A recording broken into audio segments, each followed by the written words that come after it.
in general, and this, you can jot it down if you don't already know this. In any triangle, the sum of the lengths of any two sides must be greater than the length of the remaining side. That's something you've ever seen maybe in geometry you talked about. If I add up any two sides of my triangle, that number has to be bigger than the third side. This is a good check when you get to your final answer. I always just look at my two small sides. If I add those up, is that bigger than my third side? This would also help, like with the law of sines. We knew sometimes we had one triangle, sometimes we got two triangles, sometimes it didn't exist at all. This would be another thing that could help you spot those cases where it didn't exist. If you added up two sides and it was smaller than the third side, then that would be another situation where it did not exist. Now, are you guys okay with me just giving you the formulas for law of cosines instead of showing where they come from? I'm going to skip the deriving it and just give you the formula.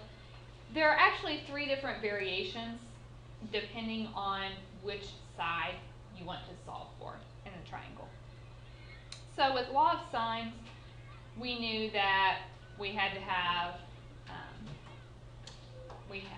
we're finding angles and sides. Okay, we involved all of the angles and all the sides. Law of cosines is focusing more on finding sides, although you could certainly use it to find an angle in some cases, although it's not as nice as using the law of sines if you're just looking for an angle. All right, you guys have this one? So the law of cosines. Three different variations just depending on if you are solving for side A, B, or C. And it's that side squared equals the sum of the other two sides squared minus 2 times those two sides times the cosine of our angle. That's our law of cosines. What would happen if my angle were a 90-degree angle? What's the cosine of 90? 0. So this whole term will become 0, and you'd be left with Pythagorean theorem, right? In order for it to work, it would have to be equal to the hypotenuse. We usually call C the hypotenuse, but these are all the same. If A was a 90-degree angle, then side A would be our longest side. It would be the hypotenuse. So these are very closely related to the Pythagorean theorem. It's actually a result of the law of cosines. All right, can we try a problem?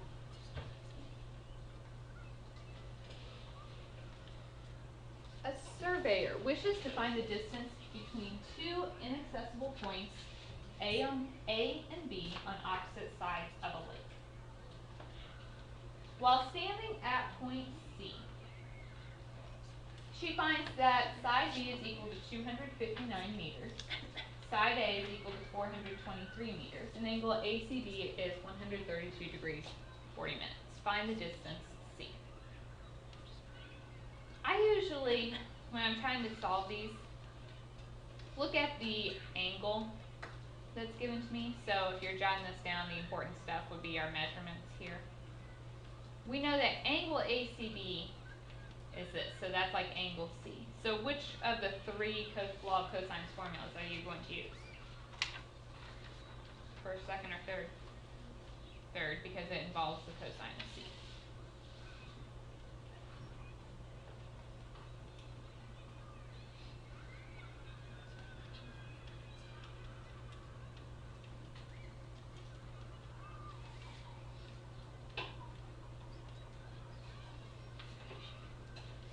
Okay. So if I plug in, what's my A? 423 squared. B is 259 squared minus 2A B. I ran out of space here. This is all multiplied together. Cosine of C, which is 132 degrees 40. Now what we're doing is evaluating on our calculator. What mode should you double check that you're in? Degree mode.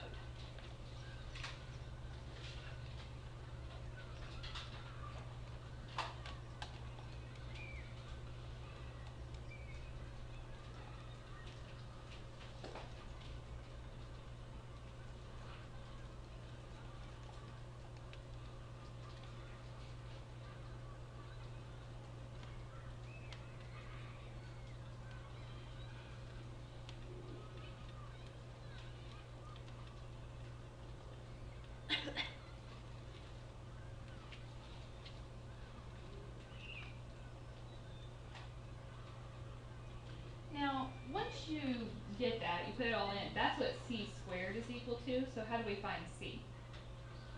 Square root. So you can just type in square root second answer and it'll bring it back up. Normally with the square root we do plus or minus, but we know, can you have a negative side length? No, so we're just talking about the positive. If I went to significant digits, all my sides were measured with 3 significant digits, so if I round this to 3, I get 628 meters. But if it's a side, if it's a distance, it can't be negative. You know, quick check, I told you the first thing we wrote down is if you add any two sides, it has to be bigger than the third. A and B are the smaller sides. If you add those up, is it more than 628? Yeah, so that's just a quick check you can do to try to watch for mistakes.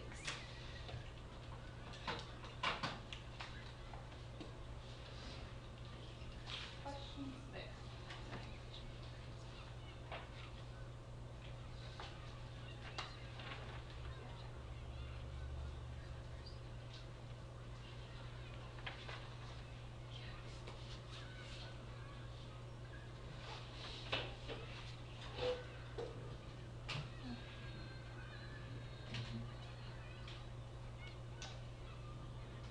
Do we need another problem like that one?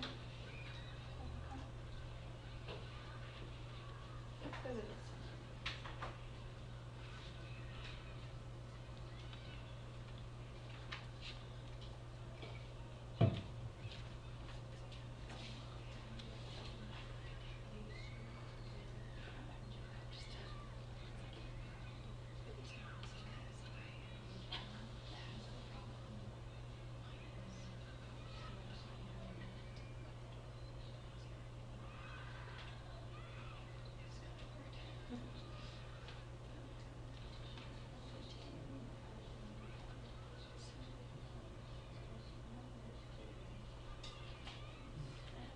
Okay.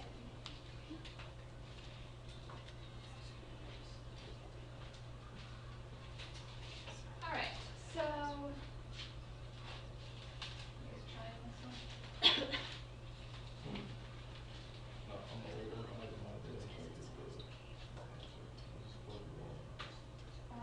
Okay. This should be. How do I bring it?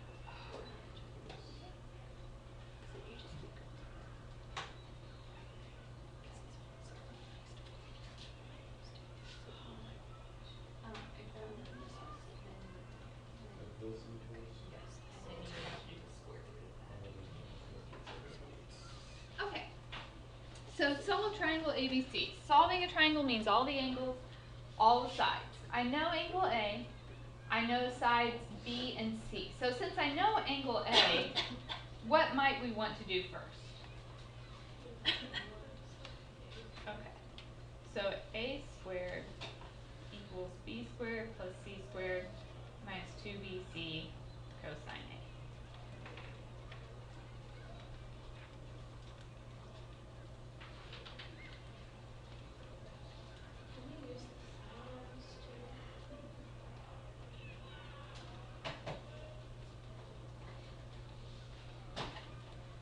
Yes, you could also use log signs in this problem. And we are going to have to do it. Well, we wouldn't have to. It'll be easier to find the missing angles. But you could have done the whole problem with log signs. Okay, so I'm going to type this in. 12.9 squared plus 15.4 squared is 2 times 12.9 times 15.4 cosine 42.3. And then can I just go ahead and do the square root of that before I write it all down? You guys care?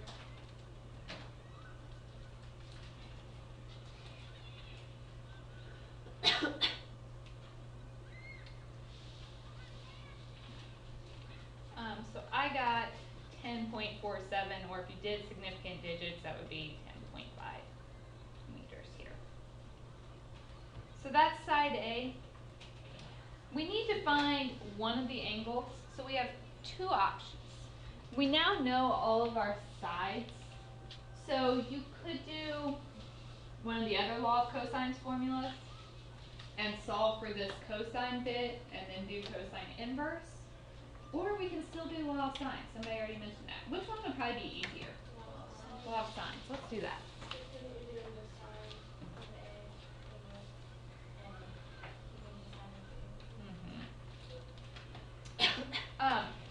Would we have been able to do law of sines at the very beginning of this problem? No, because we didn't. If you did sine A over A equals sine B over B, we didn't know side A and we didn't know angle B. We didn't know enough pieces of information to do it from the beginning. But now we have everything we need. Nice sine of A, so sine of 42.3 degrees over side A, which we got to be our 10.5, equals sine of B over side B, which is 12.9. So multiply over your 12.9.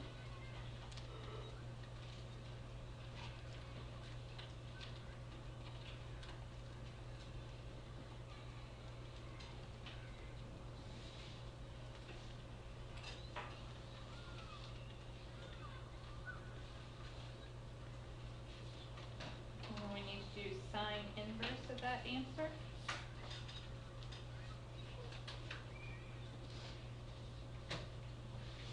And I get 55.8 degrees.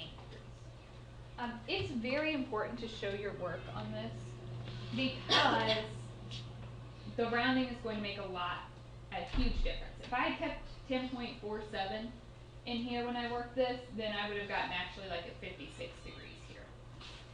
So make sure that you are showing me your work so I know what numbers you're using and I can double check. If you're off just by a couple decimal places, is your answer really okay with the numbers that you used? Okay, there's a lot of room for error here. Then if I have two angles, what's the easiest way to find angle C? Yep. So if I do that, 180 minus 55.8 minus my 42.3.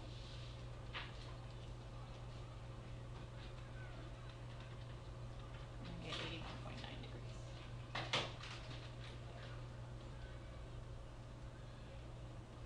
So we are looking for angle A now. We can plug in our information. We manipulated our formula to give us the thing we needed. So cosine A would equal 15.9 squared plus 21.1 squared minus 9.47 squared all over 2 times 15.9 times 21.1.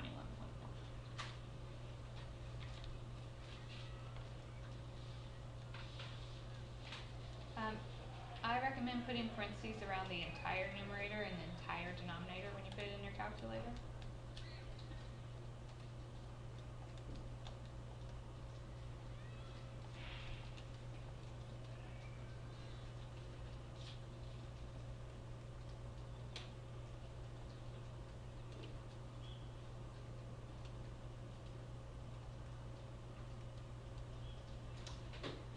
So when I solve that,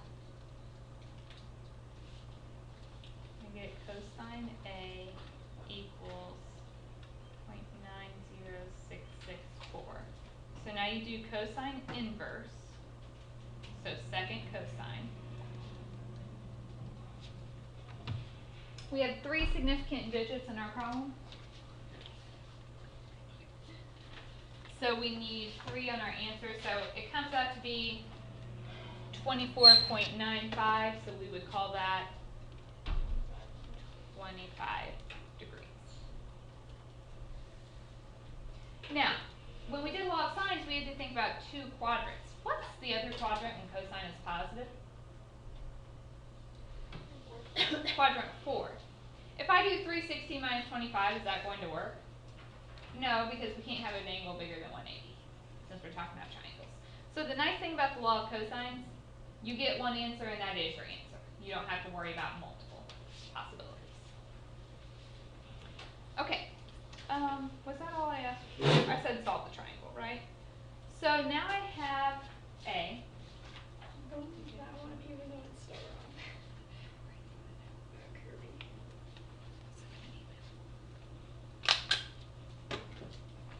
So how are we going to find our other ones? We could do law of sines at this point. We could do law of cosines again, just solving for another triangle, or either or. Which one do you want to do? Law of sines. So we would have sine A over A equals, let's find B, sine B over B. I will email it. You're welcome. So that would give me sine of 25 over side A was 9.47 equals sine of B, which I don't know, over side B was 15.9. So multiply 15.9.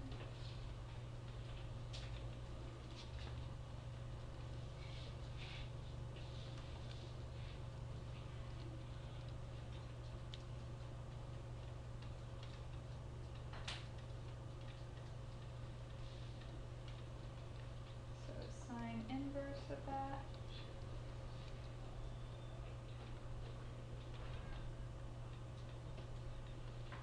So we get either 45.2 or the other possibility, if you do 180 minus 45.2, is 134.8.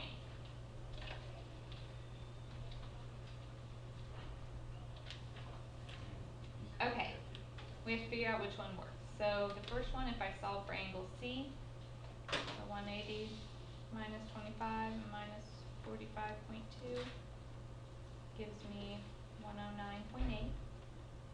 This one, if I solve for it, I get 20.2. Look back at the original. What was the biggest side that I gave you?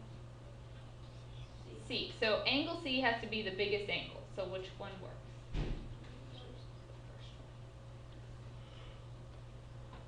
Wait, the thing says the sum of any lengths of any two sides must be greater than the remaining sum. Right. These are the angles, though.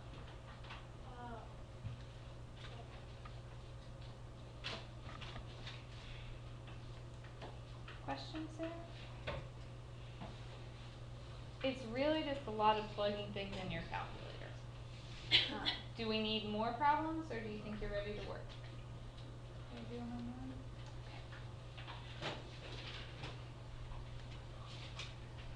one? Just like the others, I'm giving you odd problems.